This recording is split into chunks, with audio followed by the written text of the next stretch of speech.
نحمد و نصلی علی رسولہ کریم اما بعد فاعوذ باللہ من الشیطان الرجیم بسم اللہ الرحمن الرحیم. ڈیئر اسٹوڈنٹ، میں مس مہوش ذیشان، مضمون اسلامیات، کلاس نہم و دہم، سال 2020-2021 اسلامیات کے نئے نصاب کا آغاز کرنے جا رہی ہوں. ڈیئر اسٹوڈنٹ، ہم اپنے میقات اول کا باقاعدہ آغاز کرنے جا رہے ہیں. آپ کے نصاب میں حصہ اول سے قرآن مجید کی سورہ انفال کا سب سے پہلے ہم حوالہ دیکھیں گے. حوالہ کچھ اس طرح سے ہے کہ آپ کے نصاب میں شامل سورہ انفال ترتیب کے لحاظ سے قرآن پاک کی 8ویں سورت ہے. سورہ انفال مدنی سورت ہے. سورہ انفال قرآن پاک کے 9ویں اور 10ویں سپارے میں ہے. یہ سورت 8 رکوعات پر مشتمل ہے اور اس سورت میں 75 آیات ہیں. سورہ انفال نام کے معنی زیادہ کے ہے اور یہ نفل کی جمع ہے. سورہ انفال کا زمانہ نزول، یہ سورت سن 2 ہجری میں غزوہ بدر کے موقع پر نازل ہوئی. ڈیئر اسٹوڈنٹ، کتاب کو سامنے رکھتے ہوئے آپ سورہ انفال کی تلاوت اور ترجمہ سنتے جائیں گے. بسم اللہ الرحمن الرحیم.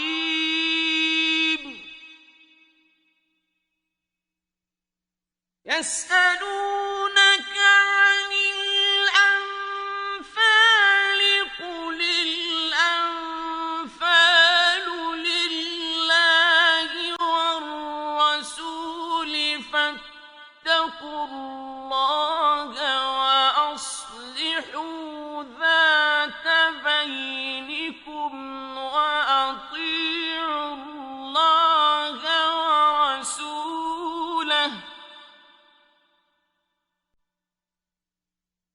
وأطيعوا الله ورسوله إن كنتم مؤمنين.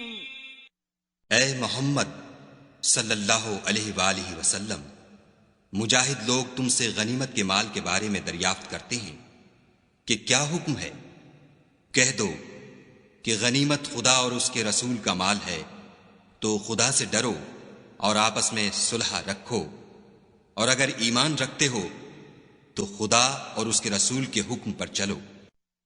إنما المؤمنون الذين إذا ذكر الله وجلت قلوبهم وإذا تليت عليهم آياته زادتهم إيمانا وَإِذَا تُلِيَتْ عَلَيْهِمْ آيَاتُهُ زَادَتْهُمْ إِيمَانًا وَعَلَى رَبِّهِمْ يَتَوَكَّلُونَ. مومن تو وہ ہیں کہ جب خدا کا ذکر کیا جاتا ہے تو ان کے دل ڈر جاتے ہیں، اور جب انہیں اس کی آیتیں پڑھ کر سنائی جاتی ہیں تو ان کا ایمان اور بڑھ جاتا ہے، اور وہ اپنے پروردگار پر بھروسہ رکھتے ہیں. الذين يقيمون الصلاة ومما رزقناهم ينفقون. اور وہ جو نماز پڑھتے ہیں اور جو مال ہم نے ان کو دیا ہے اس میں سے نیک کاموں میں خرچ کرتے ہیں. أولئك هم المؤمنون حقا لهم درجات عند ربهم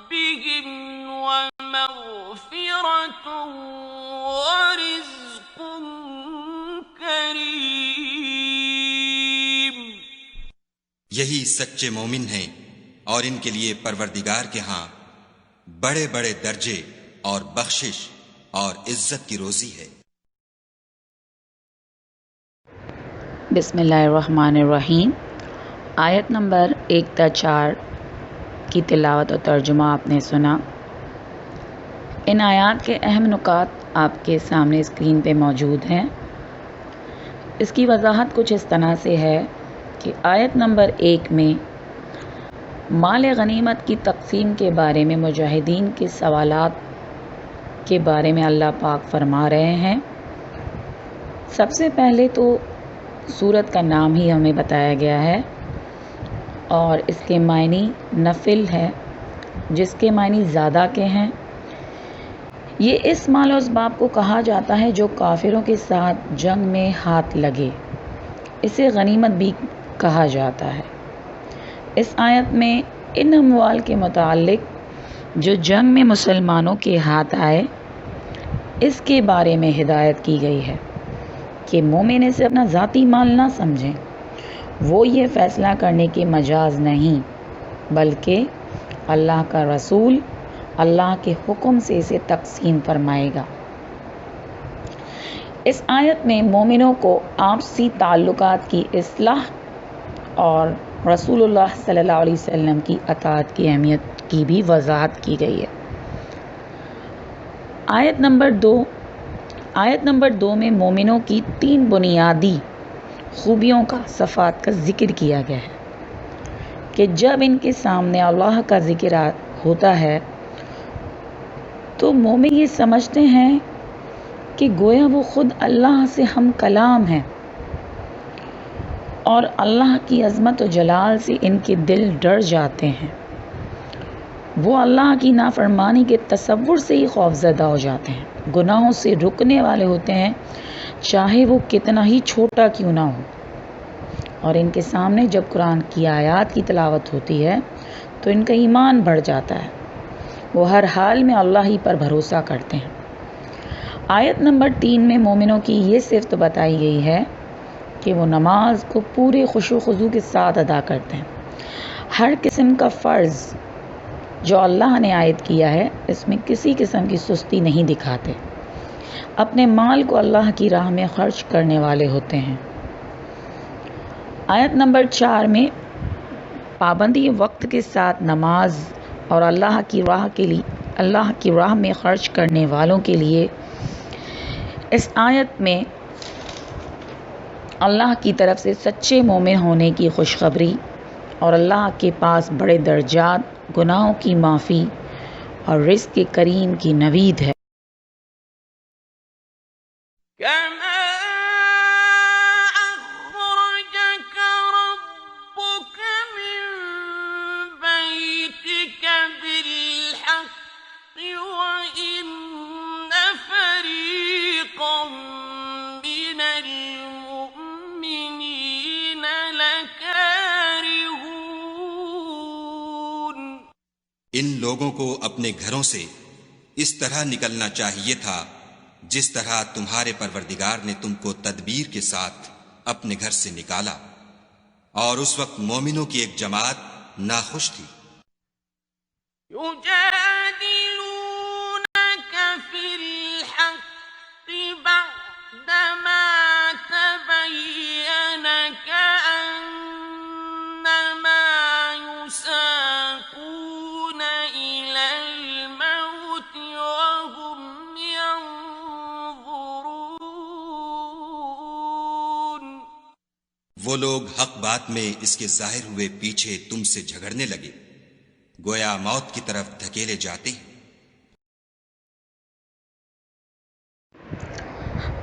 آیت نمبر 5 سے 6 تک کا تلاوت و ترجمہ آپ نے سنا۔ ان آیات کے اہم نکات اسکرین پر آپ کے سامنے ہیں۔ آیت نمبر 5 کی وضاحت کچھ اس طرح سے ہے کہ آپ صلی اللہ علیہ وسلم کا مدینے سے نکلنا اور پھر آگے چل کر تجارتی قافلے کے بجائے کافروں کے ہتھیاروں سے بھرے ہوئے لشکر سے جنگ کرنا بعض لوگوں کو ناگوار تھا، اور اس کی وجہ مسلمانوں کی بے سر و سامانی تھی۔ آیت نمبر 6 میں یہ بتایا گیا ہے کہ چند صحابہ کی طرف سے ناگواری کا اظہار کیا گیا ہے، اور اس کی وجہ کیونکہ بے سر و سامانی ہے، تو اس وجہ سے وہ مکے سے آنے والے پوری طرح سے تیار مسلح لشکر کفار سے جنگ کرنے میں خطرہ محسوس کر رہے تھے۔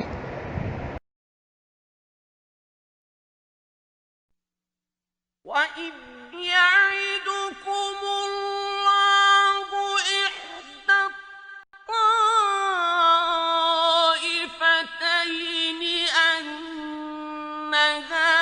لَكُمْ وَتَوَدُّونَ أَنَّ غَيْرَ ذَاتِ الشَّوْكَةِ تَكُونُ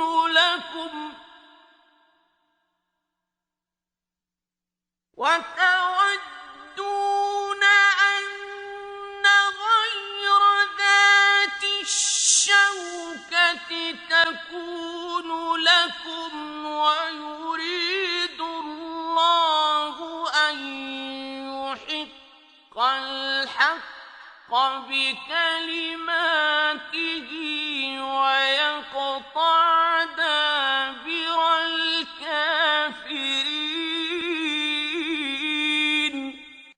اور اس وقت کو یاد کرو جب خدا تم سے وعدہ کرتا تھا کہ ابو سفیان اور ابو جہل کے 2 گروہوں میں سے ایک گروہ تمہارا مسخر ہو جائے گا، اور تم چاہتے تھے کہ جو قافلہ بے شان و شوکت یعنی بے ہتھیار ہے وہ تمہارے ہاتھ آ جائے، اور خدا چاہتا تھا کہ اپنے فرمان سے حق کو قائم رکھے اور کافروں کی جڑ کاٹ کر پھینک دے۔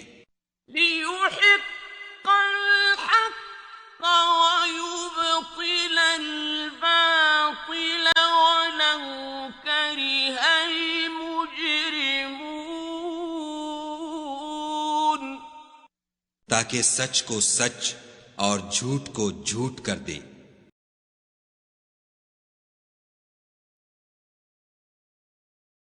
آیت نمبر 7 اور 8 آپ کے سامنے تلاوت کی گئی۔ اس کے اہم نکات اسکرین پر آپ کے سامنے ہیں۔ آیت نمبر 7 کی وضاحت کچھ اس طرح سے ہے کہ اللہ تعالیٰ اپنے رسول اللہ صلی اللہ علیہ وسلم سے کیے گئے وعدے کا ذکر کر رہے ہیں کہ جب کفار کے 2 لشکر جن میں ایک تجارتی قافلہ ہے اور ایک لڑائی کے لیے نکلا ہوا ہے، ان میں سے تمہیں فتح نصیب کرے گا کسی ایک پر۔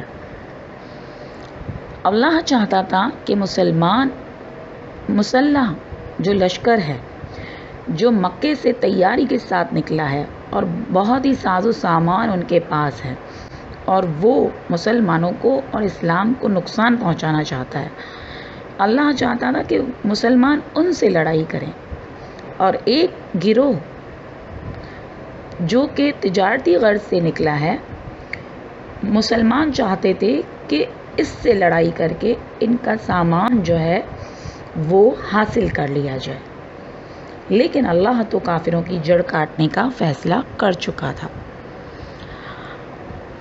آیت نمبر 8 میں ہمیں اس بات کی وضاحت کر دی گئی ہے کہ اللہ کی چاہت کے حساب سے مسلمانوں کو مسلح گروہ سے ہی جنگ لڑنا تھی تاکہ کفر کی شان و شوکت ٹوٹ جائے، اور یہ بات مشرکوں کے لیے انتہائی ناگوار تھی کہ اتنی کم تعداد کے مسلمانوں سے وہ ہار جائیں۔ إِذْ تَسْتَغِيثُونَ رَبَّكُمْ فَاسْتَجَابَ لَكُمْ أَنِّي مُمِدُّكُمْ بِأَلْفٍ مِّنَ الْمَلَائِكَةِ مُرْدِفِينَ۔ جب تم اپنے پروردگار سے فریاد کرتے تھے تو اس نے تمہاری دعا قبول کر لی اور فرمایا کہ تسلی رکھو، ہم 1000 فرشتوں سے جو ایک دوسرے کے پیچھے آتے جائیں گے تمہاری مدد کریں گے۔ وَمَا جَعَلَهُ اللَّهُ إِلَّا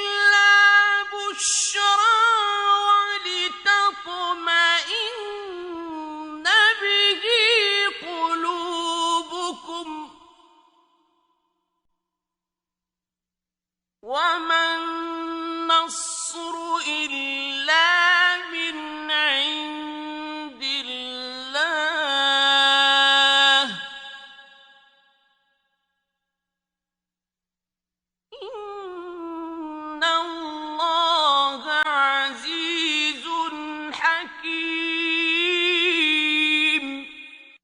اور اس مدد کو خدا نے محض بشارت بنایا تھا کہ تمہارے دل اس سے اطمینان حاصل کریں، اور مدد تو اللہ ہی کی طرف سے ہے، بے شک خدا غالب حکمت والا ہے.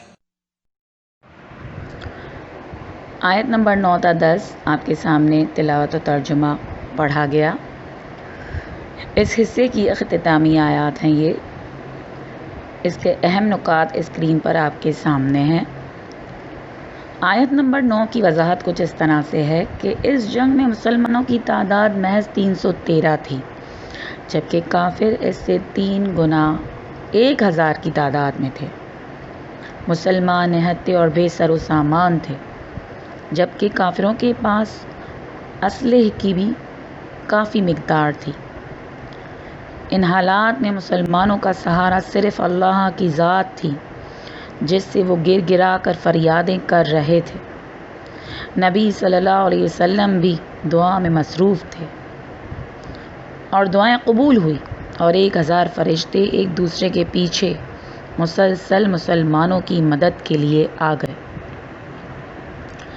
آیت نمبر 10 میں اللہ نے اس بات کی بھی وضاحت مکمل طور پر فرما دی کہ فرشتوں کا نزول تو صرف خوشخبری ہے اور مومنوں کو اطمینان دلانا ہے، ورنہ اصل مدد تو اللہ کی طرف سے تھی، جو تو فرشتوں کے بغیر بھی مومنوں کی مدد کر سکتا تھا. اس بات سے یہ سمجھنا صحیح نہیں ہے کہ فرشتوں نے عملاً جنگ میں حصہ نہیں لیا. کئی احادیث سے یہ روایت ہے، معلوم ہوتا ہے کہ جنگ میں فرشتوں نے بھی عملی حصہ لیا اور کئی بڑے بڑے کافروں اور سرداروں کو زیر کیا. إذ يغشيكم النعاس أمنة منه وينزل عليكم من السماء ماء ليطهركم به وينزل عليكم من السماء ماء ليطهركم به ويذهب عنكم رجز الشيطان وليربط على قلوبكم ويثبت به الأقدام. جب اس نے تمہاری تسکین کے لیے اپنی طرف سے تمہیں نیند کی چادر اڑا دی اور تم پر آسمان سے پانی برسا دیا تاکہ تم کو اس سے نہلا کر پاک کر دے اور شیطانی نجاست کو تم سے دور کر دے، اور اس لیے بھی کہ تمہارے دلوں کو مضبوط کر دے اور اس سے تمہارے پاؤں جمائے رکھے. إذ يوحي ربك إلى الملائكة أني معكم فثبتوا الذين آمنوا سألقي في قلوب الذين كفروا الرعب فاضربوا فوق الأعناق واضربوا منهم كل بنان.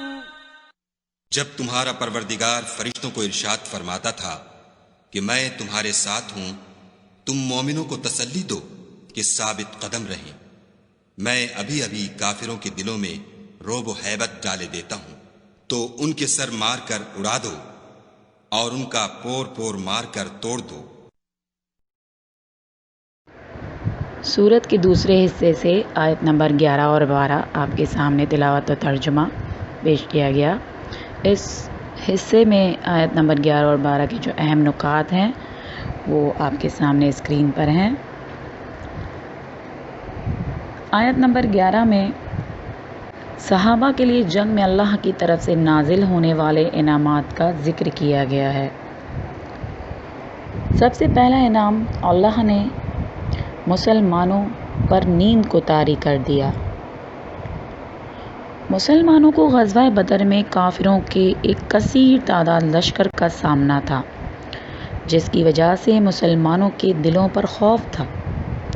ان حالات میں اللہ نے مسلمانوں کو تازہ دم رکھنے کے لیے انہیں پرسکون نیند عطا کی۔ دوسرا جو خاص انعام تھا وہ تھا رحمت کی بارش۔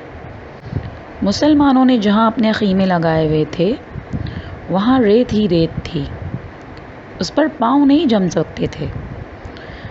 مسلمانوں کی ضروریات کے لیے پانی بھی ناکافی تھا۔ ایسے میں اللہ نے مسلمانوں پر اپنی رحمت کی بارش برسائی، جس سے انہوں نے اپنی ضروریات کے لیے زمین میں گڑھے کھود کر پانی کا ذخیرہ کر لیا۔ تیسرا انعام تھا طہارت و پاکیزگی۔ رحمت کی بارش کے سبب مسلمانوں کو کافی مقدار میں پانی مل گیا، جس سے وہ پاک اور صاف ہو گئے۔ شیطان ذلك بأنهم شاقوا الله ورسوله ومن يشاقق الله ورسوله فإن الله شديد العقاب۔ یہ سزا اس لیے دی گئی کہ انہوں نے خدا اور اس کے رسول کی مخالفت کی، اور جو شخص خدا اور اس کے رسول کی مخالفت کرتا ہے تو خدا بھی سخت عذاب دینے والا ہے۔ ذَلِكُمْ فَذُوقُوهُ وَأَنَّ لِلْكَافِرِينَ عَذَابَ النَّارِ۔ یہ مزہ تو یہاں چکھو اور یہ جانے رہو کہ کافروں کے لیے آخرت میں دوزخ کا عذاب بھی تیار ہے۔ آیت نمبر 13 اور 14 آپ کے سامنے تلاوت کی گئی۔ آیت نمبر 13 اور 14 کے اہم نکات آپ کے سامنے اسکرین پر ہیں۔ آیت نمبر 13 کی وضاحت کچھ اس طرح سے ہے کہ غزوہ بدر میں کافروں کے پاس ہتھیاروں کی فراوانی اور تعداد کی کثرت کے باوجود ان کو جو عبرتناک شکست سے دوچار ہونا پڑا، اس کی اصل وجہ اللہ اور اس کے رسول کی نافرمانی تھی۔ اس آیت میں دراصل رہتی دنیا تک کے انسانوں کو اللہ کی طرف سے تنبیہ کر دی گئی ہے کہ جو کوئی بھی اللہ اور اس کے رسول کے احکامات سے نافرمانی کرے گا اسے سخت عذاب میں مبتلا کیا جائے گا۔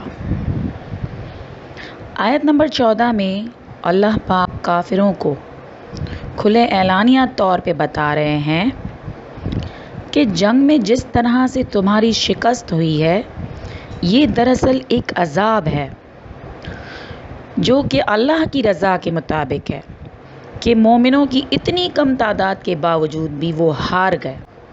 یہ ایک سزا ہے جو کہ دنیا میں ملی ہے تمہیں، مگر کافر یہ جان لیں کہ ان کے لیے دوزخ کا عذاب بھی تیار ہے، اور یہ اللہ اور اس کے رسول سے مخالفت کی ابدی سزا ہوگی۔ یا ایہا الذین آمنوا اذا لقیتم الذین كفروا زحفا فلا تولوهم الأدبار۔ اے اہل ایمان، جب میدان جنگ میں کفار سے تمہارا مقابلہ ہو تو ان سے پیٹھ نہ پھیرنا۔ ومن يولهم يومئذ دبره إلا متحرفا لقتال أو متحيزا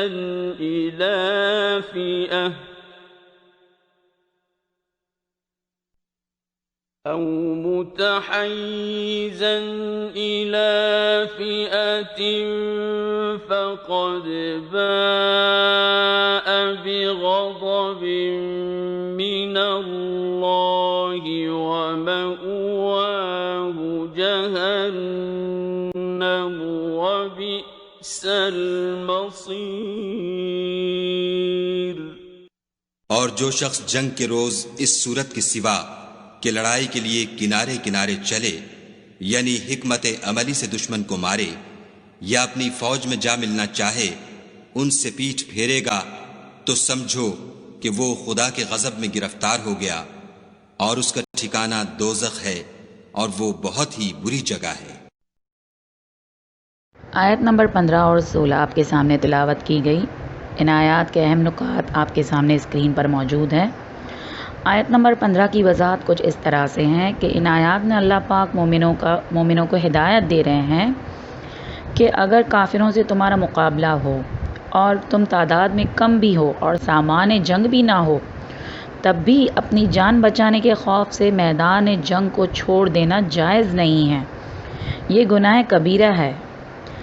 اس آیت میں دراصل غور کرنے والوں کے لیے اس بات کا ذکر کیا گیا ہے کہ مومن جب بھی دین کی سربلندی کے لیے کافروں سے لڑیں گے، اللہ پاک غیب سے مدد کرے گا، اور غزوہ بدر کے واقعات اس بات کا کھلا ثبوت ہیں۔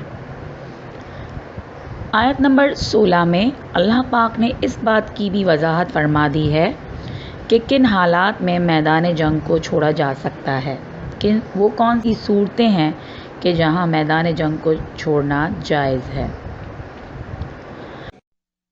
فَلَمْ تَقْتُلُوهُمْ وَلَكِنَّ اللَّهَ قَتَلَهُمْ وَمَا رَمَيْتَ إِذْ رَمَيْتَ وَلَكِنَّ اللَّهَ رَمَى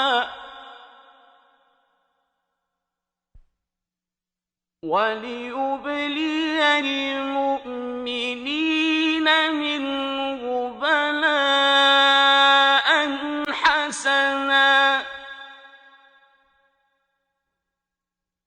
إِنَّ اللَّهَ سَمِيعٌ عَلِيمٌ۔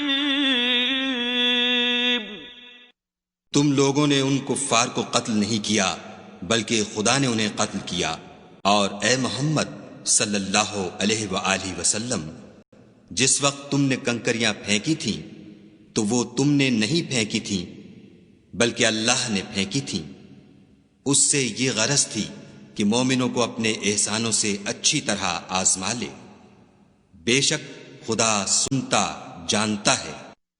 ذَلِكُمْ وَأَنَّ اللَّهَ مُوهِنُ كَيْدِ الْكَافِرِينَ۔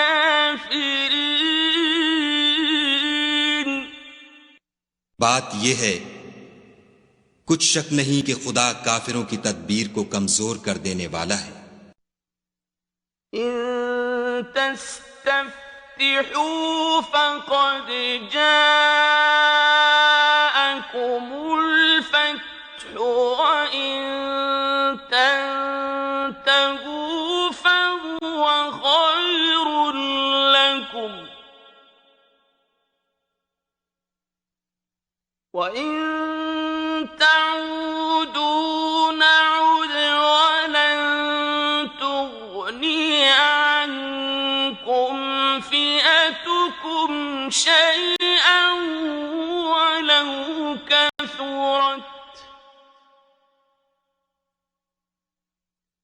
وَأَنَّ اللَّهَ مَعَ الْمُؤْمِنِينَ۔ کافرو، اگر تم محمد صلی اللہ علیہ وآلہ وسلم پر فتح چاہتے ہو تو تمہارے پاس فتح آ چکی۔ دیکھو، اگر تم اپنے افعال سے باز آ جاؤ تو تمہارے حق میں بہتر ہے، اور اگر پھر نافرمانی کرو گے تو ہم بھی پھر تمہیں عذاب کریں گے، اور تمہاری جماعت خواہ کتنی ہی کثیر ہو تمہارے کچھ بھی کام نہ آئے گی، اور خدا تو مومنوں کے ساتھ ہے۔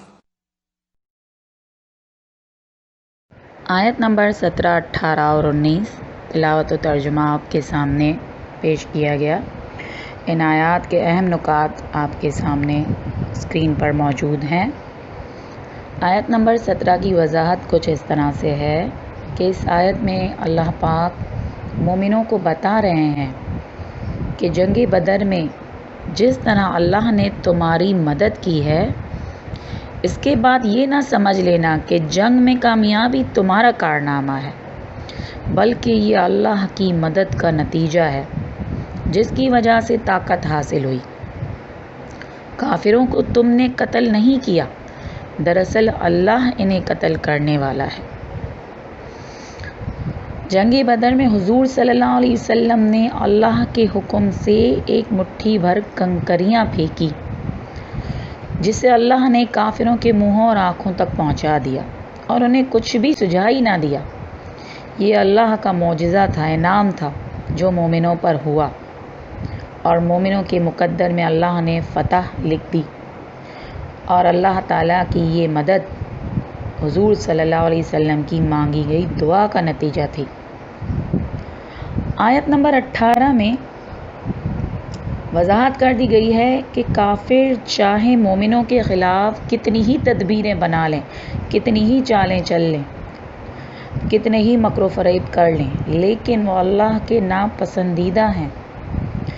اس لیے وہی اللہ ان کافروں کی شان و شوکت اور چالوں تدبیروں کو کمزور کرنے والا ہے۔ سورہ انفال کے 2 حصوں کا اختتام ہوا۔ انشاءاللہ تعالی عزیز امید کرتی ہوں کہ آپ کو یہ بہت اچھے طریقے سے سمجھ میں آ گیا ہوگا۔ ویڈیو کو دیکھنے اور سننے کا بہت بہت شکریہ۔